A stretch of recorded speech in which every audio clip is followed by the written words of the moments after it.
Okay, so I have to do this in English for clarity and ease of communication. Hope you don't mind. So, everything is great, innovation is fantastic. We're here to change the world or improve things. But in Fintech, you encounter an iceberg, a ball initially, but then it turns to be an iceberg. It's regulation. So it's not as easy as it looks. So I'm going to show you my perspective about what's going on, right, in this world and why we should change the approach and what things we should change to try to effect change. So the title of this talk, for some reason, is The Great Fintech Regulation Barrier Reef, Avoiding the Shipwreck. The life cycle of the fintech, you have this champion inside a company, an entrepreneur, you have these incubators, innovation competitions, and then at some point, the default position of a regulator is no, right? You go to a regulation, you get no. The default position of a regulator is no, right? So, every company faces these challenges, right? There are some macro environmental stuff that they cannot control, external, right? And then, of course, we have the everyday and the challenges of building the startup, right? You know, this urgency of coming up with a great idea, producing something, validating something, finding your fit. So those are things that everyone has to live with. And then, of course, you have to, some issues are really critical, right? Like not finding market fit, that's critical. And some are nuisances, right? Some really inconveniences, small inconveniences, right? So it's exciting to be an innovator. It's very exciting to be an innovator. But you have to balance what you want and with what you must, right? This is the story of our lives innovating in finance and financial technology, right? So it's not as easy as producing a Tinder app or a social network, right?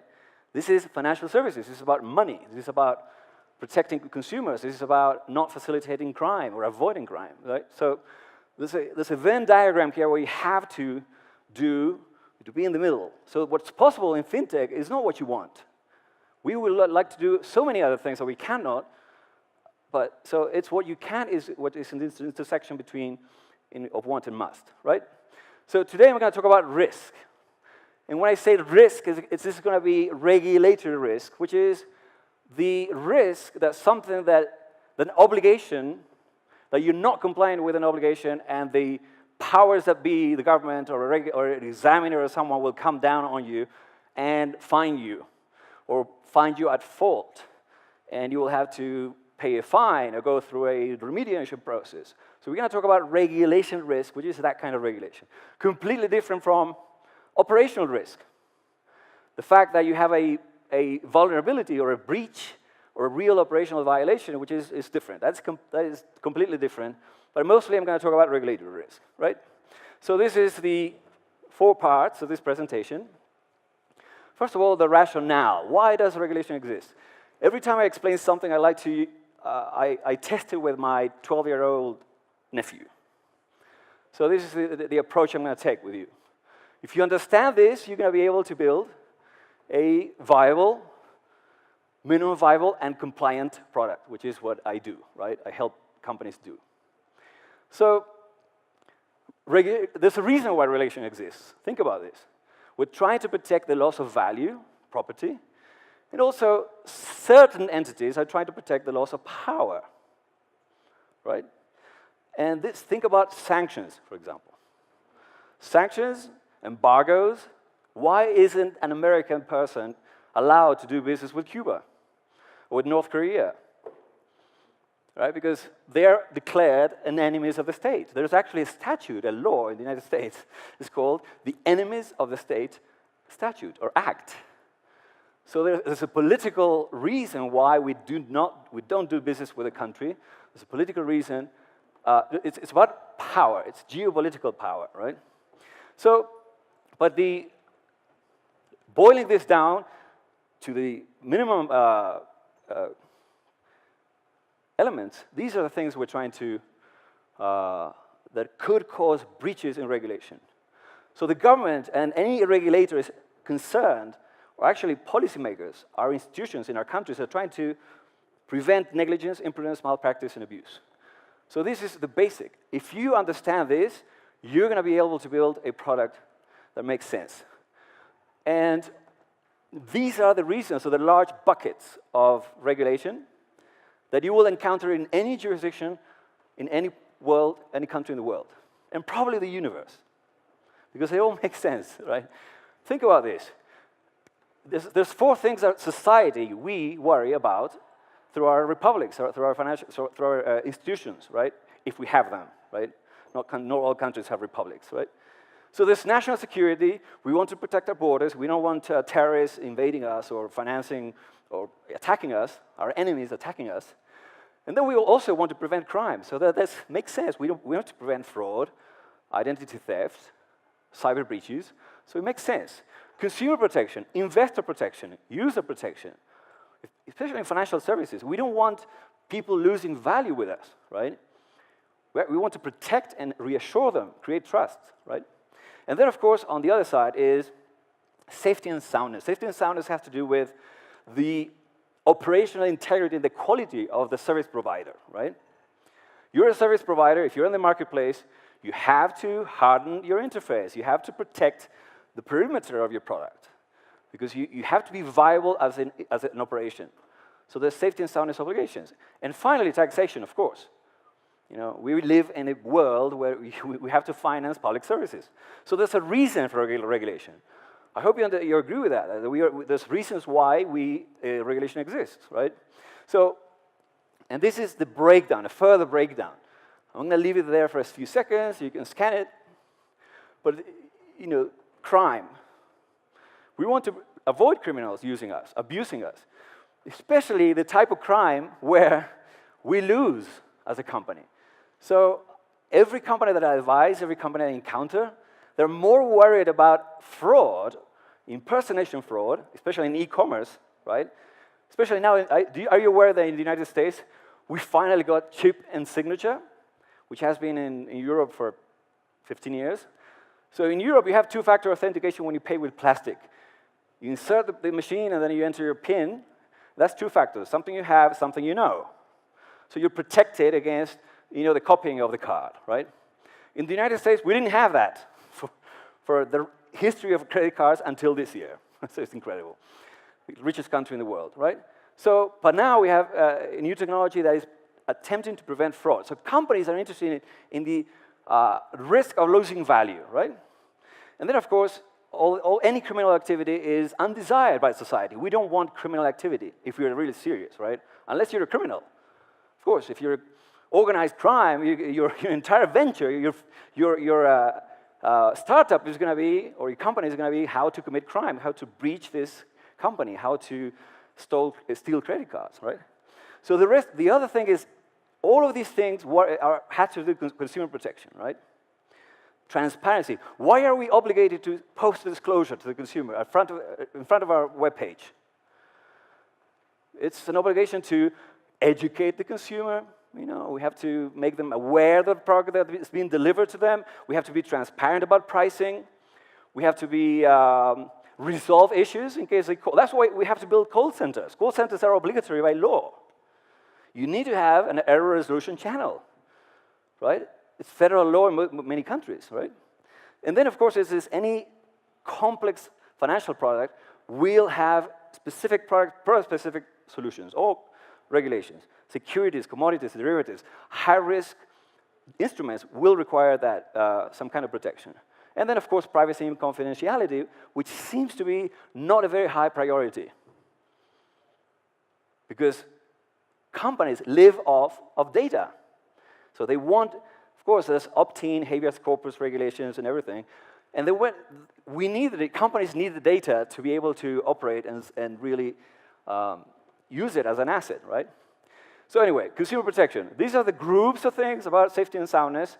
Makes sense. You need to have cyber security, physical protections, logical protections. You have to have a strong operation. So at some point, you will have to do all these things if you're a fintech. So the question is how, right? And what is the first solution? First decision made by the advisors? Hire a law firm. Horrible decision. A law firm will not solve these problems. They will tell you the what. They will charge you $25,000 to tell you that, which I just told you, for free. And they will not be able to help you build this MVC compliant product, right? But anyway, I'm getting ahead of myself. So regulation, do you agree that regulation is valid? I think it's valid. It makes sense because there's risks to the consumer, right? We don't want anyone offering a lousy product, a Ponzi scheme, right? It's valid. We need to responsibly produce a service or offer a service. Mitigation. So once we establish this risk, how do we mitigate risk? So let's talk about the government first. What do they do? The government issues regulation. They say, these are the risks, and this could potentially happen. So now we're going to tell you exactly what to do so those ills or those bad consequences don't happen. So that's preemptive regulation. It's called ex-ante regulation. So it's kind of a prevention. It's kind of a, I imagine people doing a brainstorm session to think about what is the worst that can go wrong. What is the worst possible scenario? And they list the scenario, they pass it through Congress, and now you have to implement it. Okay, are you going to foresee every single problem? No wonder there's friction, or no wonder there's a lack of innovation in financial services. So what the government does is, if the risks are not very high, or the volume of the company is not very, or the industry is not very high, and the risks are rather low, they have registration regimes. So I want to know that you exist. Right? That's a registration regime. You go online, you sign out a form, I am offering this service, that's a registration. And then, mostly, that registration is about financial crime prevention. If you're offering financial service, you're going to have to register somewhere. In Colombia, it's a Superintendencia. SARLAFT is the agency that governs all these protections against financial crime. FinCEN in the United States, the FCA, or in the UK, etc. So, and then, if the risks are very high to the consumer, you need licensing. The credentials that Ari was talking about. You need to pass an exam, receive authorization, and then launch the product. So that turns Alfredo's, or the lean startup process in its head. I mean, it doesn't work in financial services. So no wonder there is little innovation in financial services. Again, another piece of advice that will save you $50,000. I am a very generous person. So regulation is activity-based and based on the jurisdiction of the customer. What does it mean? Activity. If you're doing the activity of lending money out, collecting a fee, you're providing lending. What is lending? A bank product. Can the product be launched openly? No, you need to be a bank. What does it require to be a bank? A license. So if you're launching a lending product, because that activity is lending, you need a bank license. Or someone underneath that takes the responsibility of controlling the product and issuing that product. So it's not as easy to launch a lending product or any insurance product, for example, investing. Let's not talk about investing.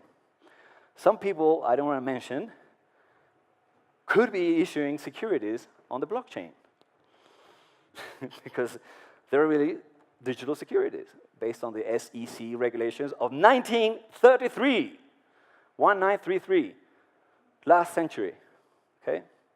So another thing is jurisdiction. Oh, I'm going to launch, the United States are very heavy in regulation. They're very complex. Yeah, you need $1 million to get licenses. 48 licenses for an MSP? No, I'm going to go to Panama. Bullshit. It doesn't work. Because jurisdiction works based on where the customer resides, not where your garage is in your startup, right? So these are the things. These are now, if you're a startup, I'm going to give you a few pieces of advice about how to build a compliant product. You have to understand the flow of money and the flow of data. You have to go talk to a regulator or prepare to have that discussion by creating a flow of the data and flow of the money. Who touches the money? Then you have to manage the entire life cycle, not only the onboarding of a client or a customer or a user, but the entire, from the beginning to the end. Because you're going to have questions about how do you screen or onboard customers? How do you maintain or monitor the relationship? And then how you terminate a relationship? How do you close an account? Because financial services is about chasing money. Money has to be findable. Another thing, you have to document everything. You cannot just do things without leaving a trail, hopefully digital. And then I recommend always focusing on the actual behaviors, right? So what customers do is more important than anything. Is just as you validate a startup by show me the traction, man, otherwise I'm not going to dump money on you. Show me the behaviors, and I will tell you if the person is safe or not. And this has to do with the identity stuff that I'm going to discuss later. Okay, so this is what you do. If you're the government, you issue licensing and registration requirements. And then if you're a company or a business, you have to implement programs to manage risk. You cannot not do it. So now, regulation, obviously, is a necessary evil, right? I wrote a blog post 2 or 3 years ago where this is the title of it. So, I mean, please be honest. Who likes regulation? Who likes to comply with rules and regulations? Who likes to pay $100,000 a year to a law firm so that they check all the boxes? Who likes to have a chief compliance officer on the payroll? In a cost center, it's a cost. So it's anti-business to do compliance. It creates friction. I mean, I have to fill out these 24 pages of forms to onboard a customer. I mean, it doesn't make sense. So it's against everything we're trying to do here, which is to innovate, accelerate, expand, include people. It's friction creating. You agree with me on that, I guess, right? So anyway, I mean, this is an innovation conference, right? I hope that people are... So anyway, but I argued back then that if you take it, how can I say this? Not in the, can you turn off the camera? You have to be smart about it, right? So it could become a competitive advantage, doing compliance right, right? It could also improve your reputation with government or customers. In Europe, if you go to Europe, do you have the e-money license? You have the e-money license. The stamp of approval of a license is like the ISO certificate, which is absolutely useless. But okay, you need a certificate. You go through a process. Oh, ISO, this company is safe. There's no guarantee it will be safe, right? And then, of course, something is very interesting, self-interest, pragmatic. I want a higher valuation in my exit. So if you have skeletons in your closet and a due diligence process unveils it, it's going to go down, and people are going to be upset if they lose $2, $3, or $5, or $20 million. So this is an example. It happened last week. I just added it 2 days ago, right? Look at the statement. Zenefit fired their CEO, the founder of the company. Imagine you're the founder of the Fintech.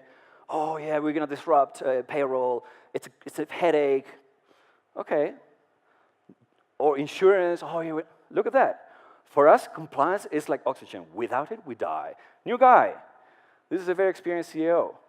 At least project the image that you care, right? So this is my message to you. Regulation is inevitable, but it's valid because of good reasons. And compliance is very expensive, could be expensive, but it's very valuable because of those reasons.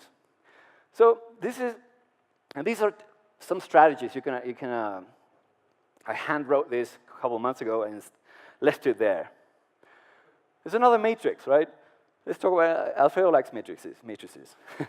So it's the difference between walk and talk. I mean, are you going to do it? Do you advertise that you're very compliant? Oh, yeah, we care about the law, yeah. You button yourself up. You wear a tie to every meeting. You take pictures with the superintendent law ski in New York. And then what happens? You can care less internally. So you have to choose. This is my approach, of course, because I am a compliance advisor. I have to tell you to do both. You have to market your compliant state, but also operationalize it. Build it. Don't leave it aside. Don't lie that you're compliant. Anyway, so basically what I'm talking about is here is the philosophical distinction between form and substance. And I obviously recommend substance. There's a continuum between form and substance. You have to make choices, trade-offs. I choose substance. Don't build 75 pages manual, 75-page manuals. No one's going to read, oh, fantastic, oh, excellent compliance. Because when next year you're going to have an examiner, and they're going to come and check every single line of your manual, and they're going to tell you, oh, you promised this. The form is a promise. The substance is the execution and reality. I would err on the side of formality, but build a strong operation. You don't need lawyers for that. Again, this is more the philosophical, the last part. Every piece of regulation, every piece of law, every statute, every obligation has a basis, a rationale, right? And I prefer focusing on the purpose, the object of regulation. What is the purpose of regulation? I gave you the four categories: preventing crime, protecting consumers, building a strong operation, and paying taxes, because it's inescapable. And if you can afford not to pay taxes, if you're smart enough to do a sandwich, an Irish sandwich, or one of the strategies to avoid taxes, right, Ari? Sorry, whoever knows about that, err on the side of the spirit of the law, because it's a more defensible position against a bad regulator, a bad examiner. And again, leverage tech for everything. Don't take it out, oh, I have to do this. I have to know my customers. Who doesn't want to know their customers? I mean, you're in business to know your customers. How do you validate your product? How do you understand what they need, what they want? If you don't listen to them, if you don't get to know them. So use technology wisely, and never hire a lawyer to do compliance. Thank you. Well, at least one person agrees. It's my friend Ari. So it's not very valid. I didn't validate my customers. So lawyers cannot build compliant products. They charge by the hour. They charge by the units of time. They have an incentive to deliver late. That's crazy. And they're partners, meaning the more revenue I bring to my firm, which has 17 aristocratic names, the more they're going to be considered partners and more bonuses they're going to get at the end of the year. They want your business. They want to suck the energy and the money of you at an early stage when you're just scrappily building a business. Come on. So anyway, don't get me started on that. I already vented. So now, these are the things that you have to do. I recommend very creative mnemotechnic, the 3 I's. You have to innovate. You cannot not innovate. You wouldn't be here otherwise, right? You have to implement basic controls smartly, the way I recommend, hopefully. But also, don't forget to influence. And influences have to go to the right place. You cannot influence a regulator. I'm sorry if there's a regulator in the house or online around the world. I'm not against you guys. You're very important people. But you're bureaucrats. You check boxes. Your job is to go by the letter of the law and make sure that this obligated entity complies with every piece of obligation inside an article, in a section in the law. So you do your job. You bark up the wrong tree, guys, if you go to talk to a regulator. Don't go to the superintendent. Go to Congress. Talk to the President of the United States. Talk to the President of the United States. That's where changes are going to happen. So anyway.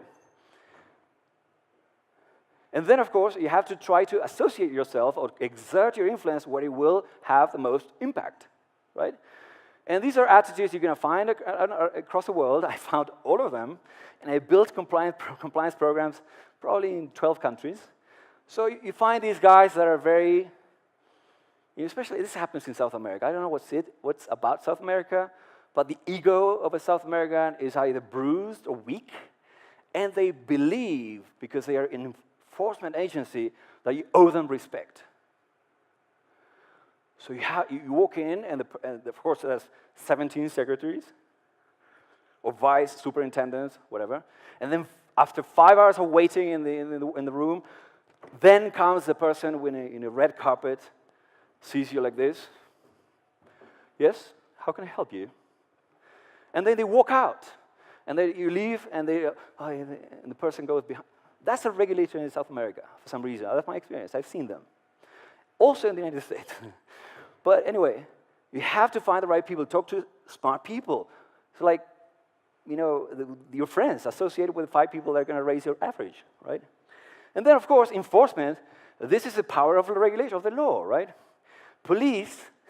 Policing is out of your control, right? So this has to do with the power of a government to enforce regulation, right?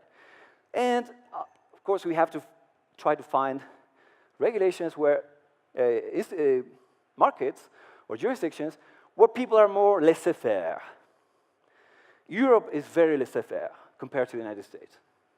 Of course, it's a smaller market. So are you going to launch a product? And the way you validate your product, go to a jurisdiction where there is, the italics happen, right? Anyway, but influence works. You were talking about this morning. I mean, the insurance people, we have these, there was a question from someone in the audience about how can we influence the government. There's a ways to influence the government, right? So this is one example. Do you know that in the United States, I have 2 minutes. Do you know that in the United States, you have to apply for 20 to 48 licenses to service all United States citizens? So if there's one citizen in the state of Texas, you have to apply for a license in the whole state of Texas, park $500,000 in capital, build consumer protection programs, obtain a bond, which is an insurance against undelivered funds, maintain certain capital controls for one customer before launching the product. So you cannot iterate. You cannot even experiment in the United States of America. But one example is, for example, that financial services need to be delivered only by authorized licensed institutions. That's no longer the case. There have been recently success stories in non-financial institutions delivering financial products. Safaricom talked about it. Tigo, Paraguay. I mean, they have 4 million customers, financial services customers, account holders with their mobile app on the phone. And they're telcos. How can a telco deliver a financial product without a license? Well, there's ways. Governments are issuing licenses against financial institutions. So there's hope that influence works. So anyway, I want to talk about regulation tomorrow because regulation is number one obstacle to financial technology innovation. I'm sorry. Guys, I'm sorry, government. I mean, it's incredible. But you have to, the way we reinvent our financial services, the way we think about new delivery channels, new products, new markets, why can we not reinvent regulation? Why isn't there innovation in the government? Of course, there's no economic incentives, it's tax money, should go to public works rather than operations and technology. But why is there a 50-year-old process, paperwork process, in a country like the United States of America, which is the largest power in the world? It still happens. In the state of, I'm not going to say which state, there's one state today in the United States of America, a very progressive state, I'm not going to say where, it's in the mountains, you can go skiing nearby. I've been there many times. But you have to deliver 7 copies of an application package that is 24-page long. 7. So you have to fill out the application and print out, killing trees, of course, 7 copies of an application today, 2016. Okay? So anyway, the good thing about technology, about blockchain, Bitcoin, cloud technology, cloud computing, cheap servers, distributed computing, all these things that are coming up, and your brains and your passion to innovate, is that paradigms are beginning to be questioned. This is the number one reason, strong identity paradigms, that people are excluded financially from the world. Too strong, unexpired government issue photo ID standards, right? Identity, we talk about identity, we could feel a confidence about identity. Privacy is being, now that we have public ledgers, we have to redefine privacy. How do we protect confidentiality and privacy? And sovereignty. Guys, we are a sphere running around the world at 60,000 miles an hour. It's a planet. We're global. The internet made us global. We travel the world. I mean, how many nationalities are there here? I'm speaking English to you, Spanish speakers, and you are understanding me. That wasn't possible 20 years ago. We are all global citizens today. Why is jurisdiction national? Why is jurisdiction municipal? Why is jurisdiction and sovereignty should be redefined, right? So let's do this to regulation. Let's do it. This is a self-ad. I wrote this piece for Coin Center, which is a think tank in DC, about how, one example, very specific, about how transparency and new ideas about technology can alter the way governments oversee us as financial services providers. I am giving them ideas about how to reinvent themselves so we both win, right? And it's the 21st century, guys. We can robotize, we can automate compliance. We can create digital reports, digital forms, digital identity systems. So let's make regulation algorithmic. However, because of the transition between that world and the new world where everything could be easier and the barriers to entry could be lower for any of you, we need to do trade-offs. We will have to negotiate with the government. And this is a great plan by Nick Grossman of Square Ventures. We may have to trade transparency. Come and look at our operations. Use my dashboard. Use my KPI dashboard. Use my KRI, key risk indicators dashboard, from your office and audit my liquidity or my solvency, my financial condition. Don't make me fill out forms. Don't make me host you in my company. So we have to trade off permission to innovate for more transparency. That's a potential avenue. And you asked for a recommendation. I recommend you read Nick Grossman. Anyway, we have to find enlightened people. And this is my recommendation, the 3 I's. Very creative. Spent 6 years coming up with it. You cannot lower your guard, lower your energy and get frustrated. Keep at it, but don't forget the third sphere of influence. So anyway, we want 2/3 of the world that are completely disenfranchised to access the benefits your products could bring to them. Savings, lending, growth, the excitement of building property and value. You have to influence policy changes. So the quote I want to end with is, in order to change, can you help me, Harry? In order to change regulation, you have to change identity. And in order to change identity, you need to figure out how security, which is the discussion we had earlier today, right? We need to figure out how to make our systems safe. Nothing is going to be 100% devoid of risk.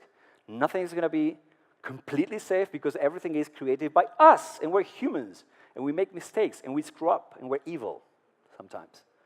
So, but we have to influence, we have to get people to come to senses. And my recommendation is, don't stop building.